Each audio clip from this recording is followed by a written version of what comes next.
வாராகி சிலையை வீட்டில் வைத்தால் நைட்டெல்லாம் சிரிக்கிறா, நடக்கிற சத்தம் கேட்குது, பயமா இருக்கு அப்படின்றாங்க.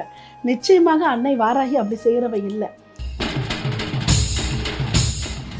அன்னை வாராகி அப்படின்னாலே நம்மை எதிரிகளிடமிருந்து காப்பவள் அப்படின்னு தான் முதல்ல அவளை பத்தி நம்ம தெரிஞ்சுக்கிறதே. ஏன்னா அவ போர் படை தளபதி.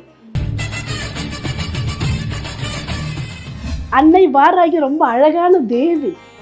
தாமரை மலரில் அமர்ந்து இடது காலை தொங்கவிட்டு வலது காலை மடித்து அமர்ந்திருப்பவள் அன்னை வாராகி.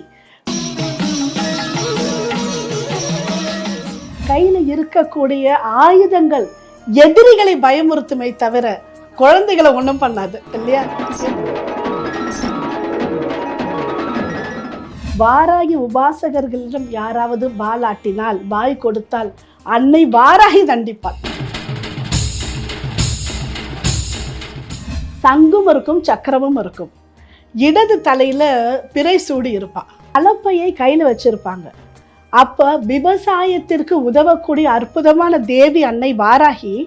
அதனாலதான் விவசாயம் செய்பவர்கள் புதுசா நெல் வருது அப்படின்னா அன்னை வாராகிக்கு தான் வழிபடுவாங்க. மீன் வச்சிட்டு இருப்பாங்க. அவளுடைய நெய்வேத்தியமே அவளுக்கு மீன். கண்ணில் ஒரு சொட்டு தண்ணி உங்க கண்ணில் வச்சுக்கிட்டு, அம்மா நீ தான் இந்த பிரச்சனையை பார்த்துக்கணும் அப்படின்னு சொன்னா, எவ்வளவு கடல் அளவுக்கு உங்களுக்கு கடன் பிரச்சனை இருந்தாலும் அதை உடனடியாக தீயில் இட்ட பஞ்சு போல் பொசுக்கி விடுபவர். குறைந்த விலை, நிறைந்த தரம், தங்கள் தேவைகள் அனைத்தும் ஒரே இடத்தில். ஜெயச்சந்திரன்.